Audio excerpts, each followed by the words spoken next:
Hello, it is Wednesday.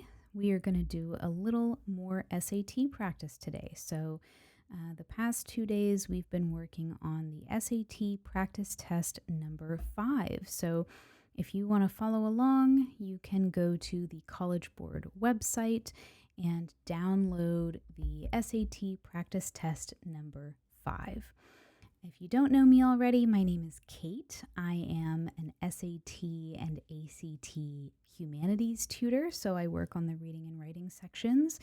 I'm also an English and history tutor outside of that. If you want to find out more about the classes that I teach, you can go on stembrainstutor.com. I'll put that in the description for you. But while we are here today, we're going to be talking about the SAT reading and writing. So let's get started. So I'm going to scroll down. Where we left off yesterday was around question number 21, I believe. Yes, so this was the last question that we did right here. And we're going to pick right back up on 22. So just for you guys to know, I don't look at these ahead of time, and I'm not, cheating. I'm not looking at the answers on the other side or anything like that. I will go through my test answers once we have completed the test and post, like a check of my answers just to see if I did happen to miss any. But as you'll see, we're going to go through this and we'll be pretty confident that our answers are correct. Not saying I never make mistakes, but I can certainly always explain how we're getting to the answers we're finding. So typically I score an 800 on the SAT reading writing sections.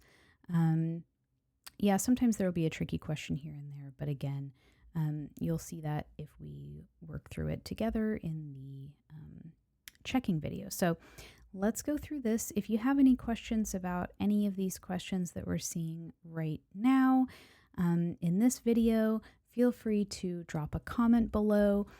If you'd like me to take a look at another question from a different test, or if you just have a general question, you can also feel free to drop that in the comments below. I'm happy to answer any just sort of general questions you might have about the test. All right, let's go ahead and do our best today. So 22 says, which choice completes the text so that it conforms to the conventions of standard English? So we know that this is a grammar question. We saw at least one like this yesterday, so let's just jump up into this section of the paragraph and see what we are looking at. So we're just going to read the one sentence that they have stuck the blank in. We don't need to read the whole paragraph. That's just going to be a time saver for us as we're going through the test. So let's see. It says, using one of these non-copyrighted songs, blank, a creator won't lose advertising revenue. So the word that we're looking for is to ensure. So that's the root, right? We're going to try to figure out how to conjugate that so that it's appropriate for the sentence structure that we're looking for. So using one of these non-copyrighted songs, what I'm imagining this will be is the word ensures, because it's this sort of ongoing belief or setup that allows for this occurrence to happen over and over again, right, in perpetuity. So because it's a progressive, we're going to put ensures. Great. Okay, so number 23, what makes the theremin a unique musical instrument? You play it without touching it. When you place your blank, the pitch will shift as your hands move through the air. So what we're looking at here is the most logical transition. So the reason I read the entire paragraph this time is because if we're trying to think of a transition, we need to know what comes on, side A versus side B, right? We need to know how to get from A to B. So let's see. When you place your hands between the two antennas is what we're going for. So really, in looking at the answer choices, this is also a grammar question. They've put it as logical transition, but realistically, the wording is set and we just need to figure out what the correct conventions are. So hands, there are two of them. So we're going to make sure that we're choosing the plural hands. So not this one. This is not plural. I'll just cross it out like this so that you can see what we've crossed out and why. It does have an S, but of course it's the possessive apostrophe S, so that is not correct. All the other ones have the plural HANDS, but these two, C and D, are both possessive. We don't want to have a possessive here because between is the word that follows. So we're not going to have between belong to hands, right? We just want to say two hands between two antennas, right? So antennas also plural. So this one is B. Okay. Number 24. This one is a conventions question again. So this is another grammar type question. Let's just read that sentence. So it says, such iconic references cited in rapid and frenetic procession by the musician who is seated impassively at a dinner table blank key moments and personalities of the 20th century. So the word here is to represent, and we're just conjugating that, right? So same as 22. So let's read it again. Such iconic references cited in rapid and frenetic procession by the musician who is seated impassively at the dinner table blank key moments. Okay, so let's ignore everything between those commas there. We are isolating the subject here, and what they're doing is giving you a complex sentence which has a lot of different nouns in it of varying, plurality, right? So we're going to make sure that we're only thinking about references. That's the subject, right? References. So references is plural. So we're going to pair the correct verb conjugation with references. So such iconic references represent key moments and personalities. Okay. So quick, lesson. If you have a plural subject with an S on the end, you're not going to put an S on the end of the verb. Great. All right. Next one, 25. This is another conventions question. They tend to really put these all together on the practice tests here. So let's take a look.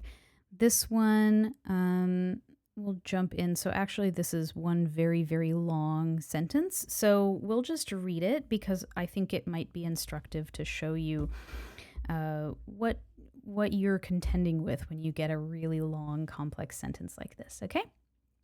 So it says, long attributed to Jacques-Louis David, the preeminent neoclassical painter of his day, the 1801 painting Marie-Josephine Charlotte Duval d'Aulnay gained fresh attention in the 1990s when art historians discovered that the painting, which depicts a solitary young woman sketching, was actually the work of little-known French portrait blank Marie-Denise Vieille. Okay, so the word is artist, and we just need to figure out the punctuation here. Okay, so I suspected this when I saw the end dashes here. So they're going to try to have us break up the sentence somehow, possibly, right? Or at least they're trying to kind of give us something to reference. In this case, people who are skimming this might see one end dash and think like, oh, I should complete the pair and put the other M dash here. But actually, of course, we already have this phrase between the end dashes here. So we don't need another one. It's a different part of the sentence, right? So here we actually want B. We don't actually want to break this up at all because the subject is artist, okay? And really it's the part of the sentence says, this painting was actually the work of little-known French portrait artist Marie-Denise Vieille. So if it said was actually the work of a little-known French portrait artist, you might want to say, like whose name was Marie-Denise Vieille or something like that. Like I could presume that there might be a different construction that they're expecting for that part of the sentence. But in this case, we don't have that article a or an, right? So we're just going to select B. All right, number 26, and we'll go through to, let's see. Yeah, why don't we just finish it today, right? Alrighty, so 26. In this one is a conventions question again, so let's just read starting from this sentence. So it says, Cal paired excerpts of these conversations with photographs, both of interviewees and the items they blank, to powerful effect in her exhibition, The Blind. Okay, so let's plug in the words and then try to think about what punctuation might fit. So I'm just going to go ahead and say I already think this is probably related to what I was talking about in the last section with the N dashes. So this is an N dash here, I presume, as opposed to an M dash, because let me just come up here and I'll kind of explain what the difference is. So when you were thinking about the dash, of varying types, you really have three options. So you have this, it's called a hyphen. Okay. So you're going to use a hyphen to separate compound words. So maybe like, the chicken's egg had a green-brown hue, right? Something like that. Maybe not the simplest example, but you get my point. The next thing you can have is kind of a middling size dash called an N dash, okay? So that's what we're looking at in this section. So I don't have the shortcut on my computer to where I can make it for you, but it looks just like that. And you would use an N dash to set apart from a sentence, a section, or a phrase. So you might say, and it's within the sentence, okay? So you might say, I had put, let me capitalize that, this is an English class. I had put together a grocery list, N dash, and then you might say eggs, milk, and bread, N dash, before I had even left the house. Okay, so if the litmus test here is if you could delete what's in between the N dashes from the sentence would still land, right? Still totally structurally sound. That's what I truly mean by an aside, right? It's not necessary in the structure. Sometimes you could use paired commas for this, right? If you said, I had put together a grocery list, mostly like comma, mostly baking ingredients, or, mostly for baking ingredients, comma, before I'd even left the house, right? You could do that, but in a case like this, in the sentence that I've typed out, you can see there's already commas in the phrase that I've inserted there. So it's actually something called items in a series. So eggs, milk, and bread, items 1, 2, 3, right? So if there is already a common punctuation mark, like a comma, in the phrase that you're setting apart, it looks really visually confusing to then also set that phrase as a whole apart from the rest of the sentence, also using commas, right? So the N dash really has this function of being visually distinct from commas in those cases. It's not, the only reason you would use an N dash. For example, this sentence up here, let's see. When art historians discovered that the painting N dash, which depicts a solitary young woman sketching M dash, blah, blah, blah, there is no punctuation in there, but I think the reason they've used it is partly formality, right? This is clearly sort of a formal writing piece. So N dashes can signal a higher degree of formality in the writing.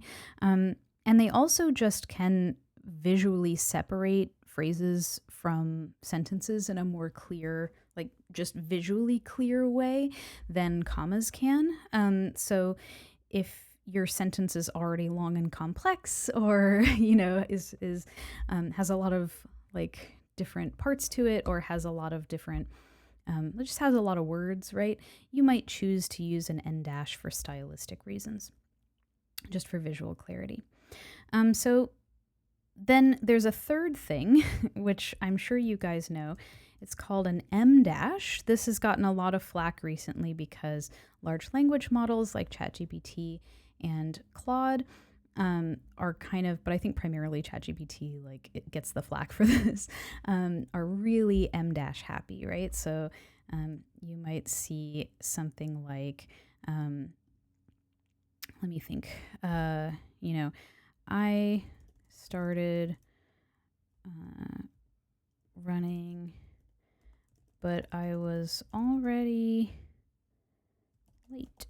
Something like that, right? If you're thinking about like missing a flight or something like that, okay? So what this technically does in, formal standard written English, so not talking about like ChatGPT here, just talking about like what we were using M dashes for prior to that, is setting aside one of these asides, right, or these phrases, setting it apart from a sentence when it's at the end of a sentence. So you'll notice we're not interrupting anything, we're not interrupting the structure, we're just setting apart this related but not necessary, again, section of the sentence, right? So again, there are many ways you could transcribe this from spoken speech to written speech, right? Or written word. So you could say, if you said out loud, I started running, but I was already late, you could do comma in between running and but. You could say, I started running, comma, but I was already late, period, or exclamation mark, whatever, right? You could also say,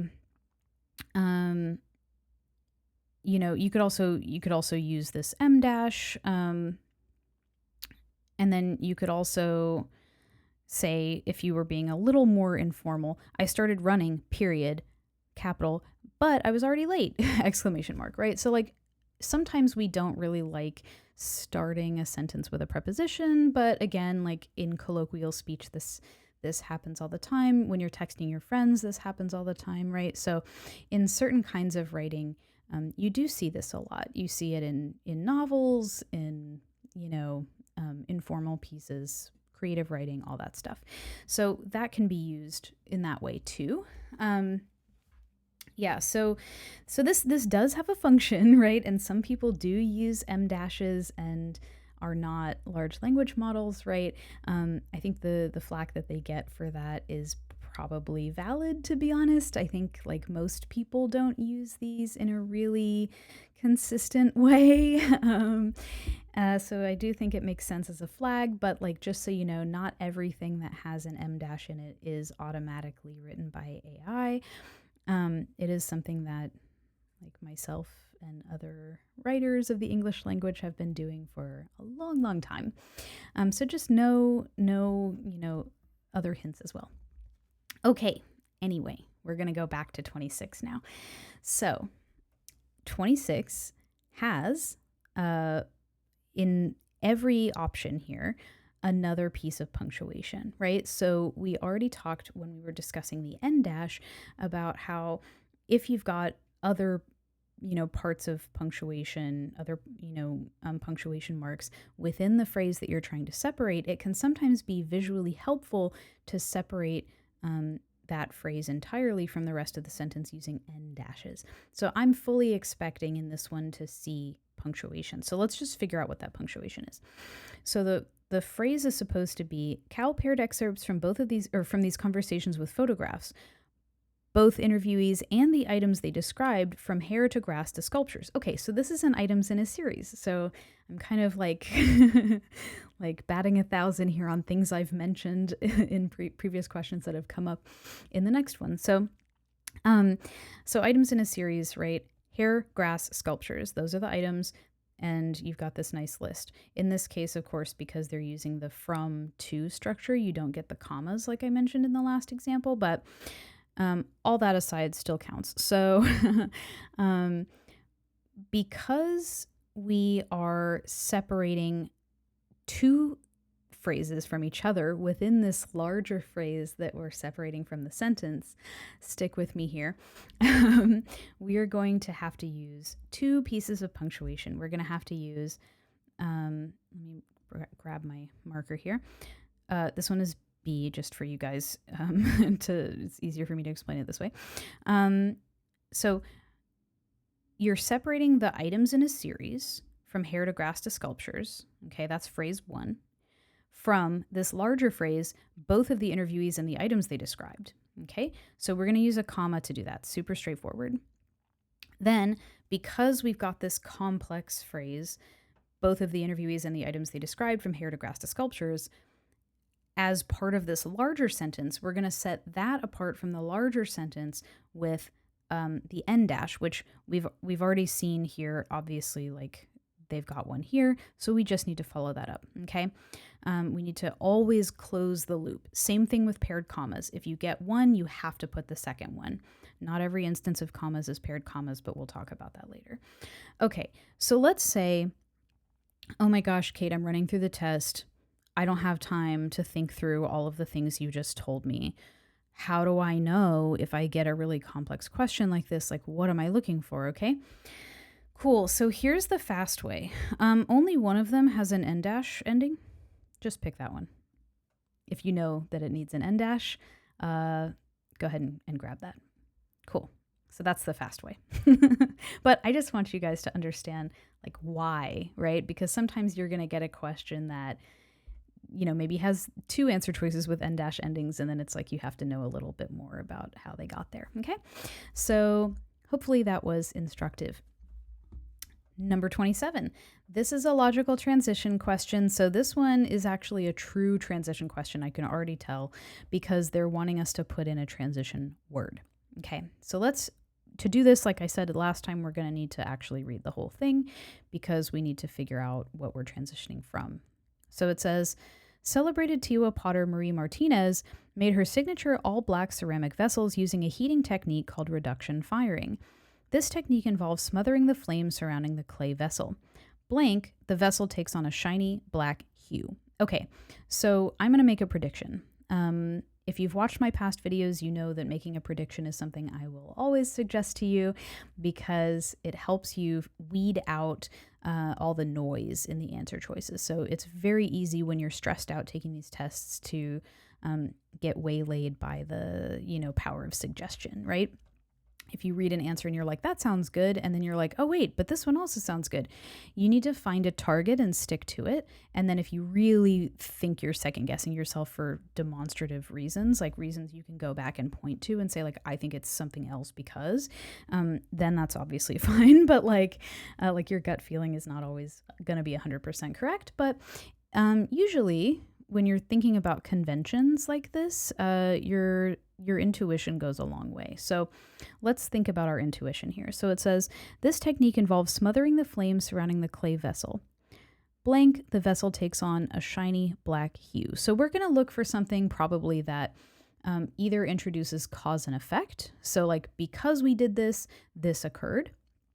Or we're going to think of something like a linear progression of events, right? Then this happened, right? Because we did this, then this happened. Or first we did this, then this happened, okay?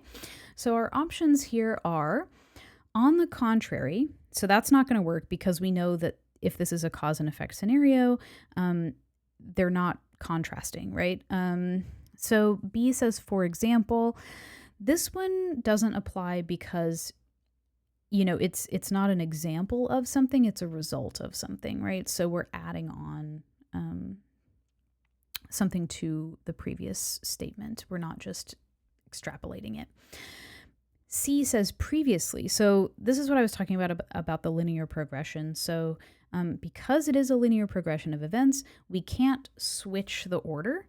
It's after, right? So previously doesn't work. So this one is D, as a result. So this would be the first thing I mentioned, which is a cause and effect relationship. Because this happened, then this happened, okay? Great. 28 says another logical transition. So let's just read this one. Historians agree that the jazz pianist Jelly Roll Morton was exaggerating when he claimed to have invented jazz music. No one can deny blank, and I'm looking for something probably like however or something like that there, that Morton's innovative compositions and remarkable improvisational skills helped shape jazz as a genre during its early years. So let's just check our options. So we're looking for something like however, something that sets the truth apart from the statement. Okay. It says therefore, so that's not going to be correct because, again, we want something that is contrasting. It's not necessarily saying that it's incorrect. It's saying, like, I'm challenging this. That's what we're looking for. So therefore is incorrect because that doesn't imply a challenge. In the second place, to be honest with you, I wouldn't ever use that phrase in any transition. I would say in the first place, but I would never say in the second place. I guess theoretically you could, but I would never choose that for a test answer. They're almost never going to ask you to do that. C says in other words. So again, this would be similar to, like, for example, it would be redefining the thing that we've already said, but we're actually trying to present something new. So this is though, which functions very similarly to however, right? No one can deny, though, that this happened. Okay, great. 29, and we're almost done here. We've got 29, 30, 31, 32, and 33, and then we are good. So let's just get these knocked out. I'll try to do less soapboxing. So 29 says, which choice completes the text with the most logical transition? So again, we're going to read because I can see this is a true transition question. So it says, according to Diverger's law, countries with single ballot majoritarian elections for single-member districts tend to polarize into two-party systems, wherein dueling political parties consistently dominate the political system. Blank, countries with proportional representation electoral systems tend to support multi-partyism, under which power gets distributed among many political parties. Okay, so we're coming up with a contrast. Okay, so we're saying, like, these single ballot majoritarian elections are opposed to this multi-party system. Okay, so this one is conversely, because conversely is saying what's the converse of something? What's the, opposite? Like, converse doesn't, only mean opposite. It's like a little more specific than opposite, but you get the point. 30, logical transition. Let's do it. It says, a turtle shell appears external to the animal, protecting its body like armor.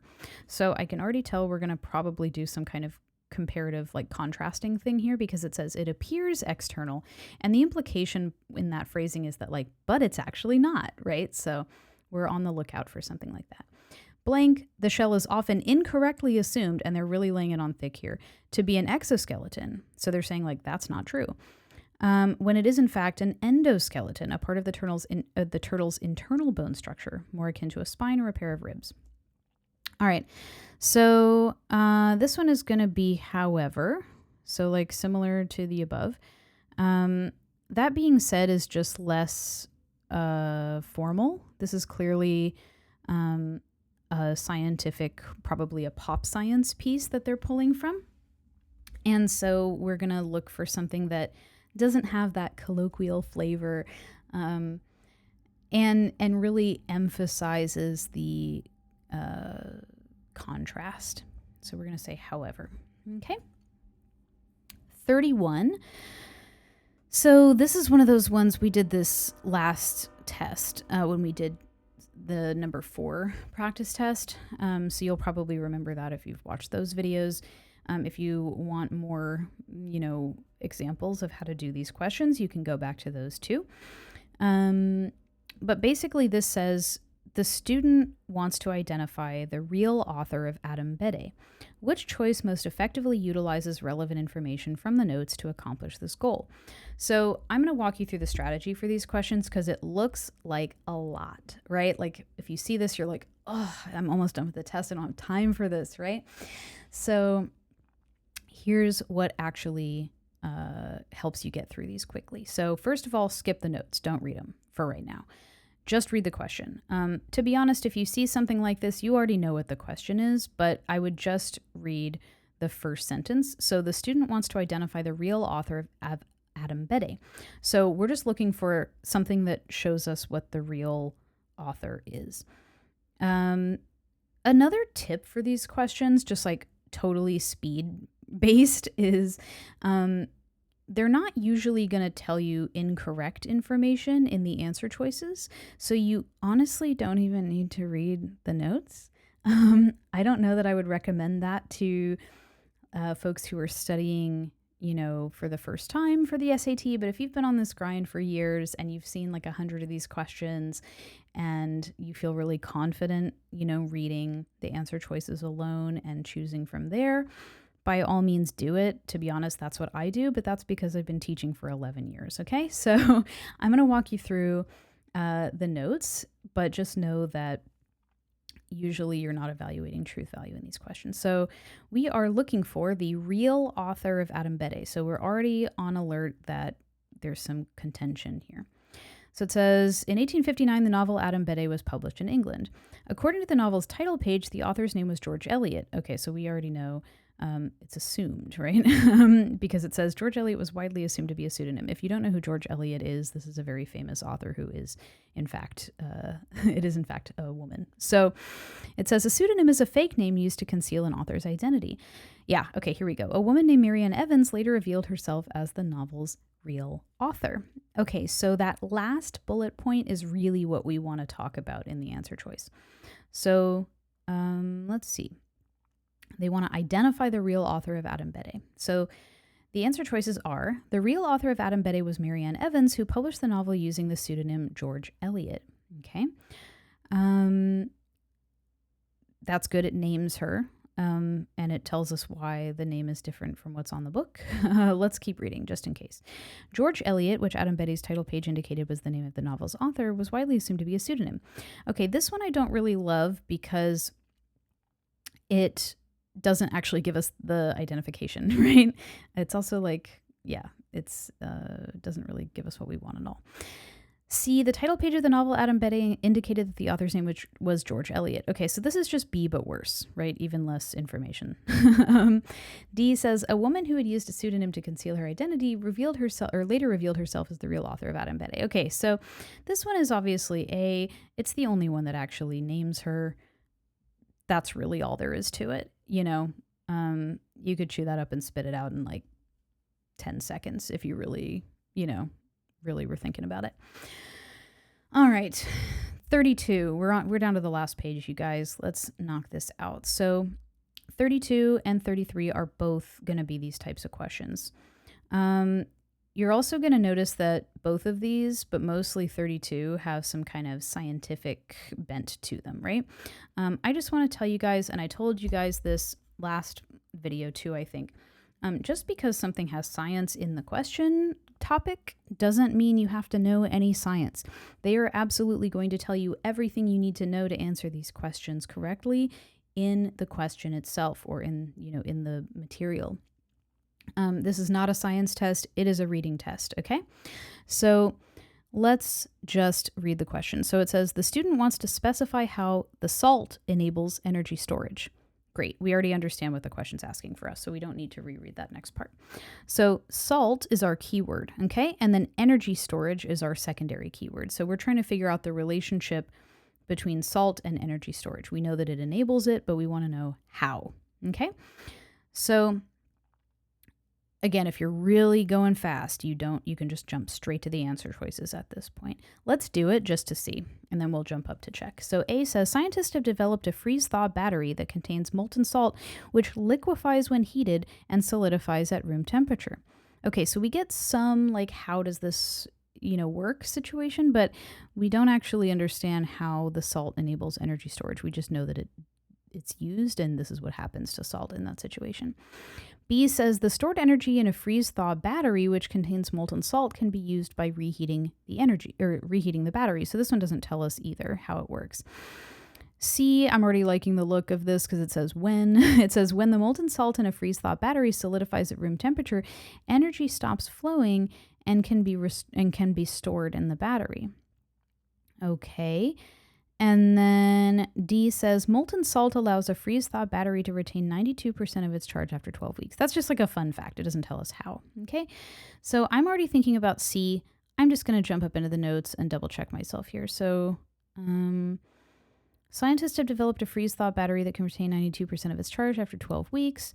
So just saying what I said before, they're not asking you to check truth value here. Everything that's in the answer choices is written about in the notes. They're not trying to trick you, okay?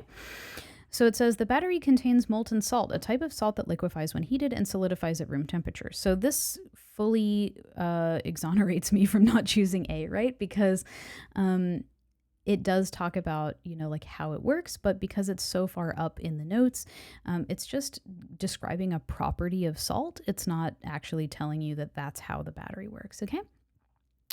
When the salt is in a liquid state, energy flows through the battery. When the salt is in a solid state, energy stops flowing and is stored in the battery. The stored frozen energy can be used by reheating and thawing the battery. So that's the method, right? The freeze-thaw functionality of the salt allows the battery to, to like be thawed and frozen. That's what freeze-thaw means, right? Okay, so how the salt enables energy storage.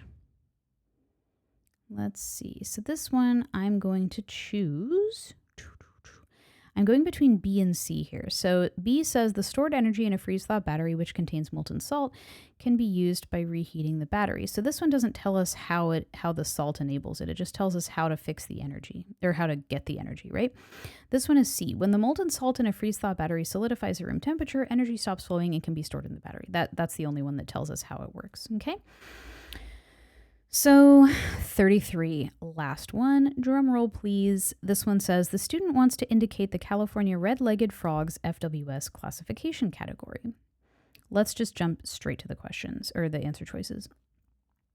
A says, species on the FWS list, which includes the California red-legged frog, Rana droitoni, are classified as either endangered or threatened. Okay, so this one doesn't tell us which one the frog is, though. Cross it out. The California red-legged frog appears on the FWS list of at-risk species. Okay. I want to know if the list of at-risk species is the classification, like is at-risk the classification, or is at-risk something that contains both endangered and threatened?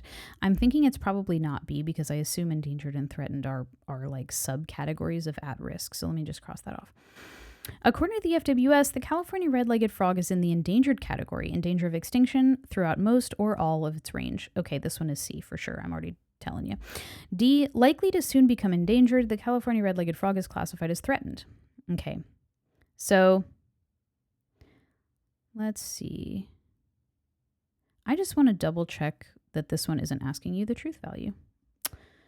Let's see. U.S. Fish and Wildlife Service FWS keeps a list of all at-risk species. Species on the list are classified as either endangered or threatened. Okay, so definitely the case that this is a subcategory of at-risk, okay?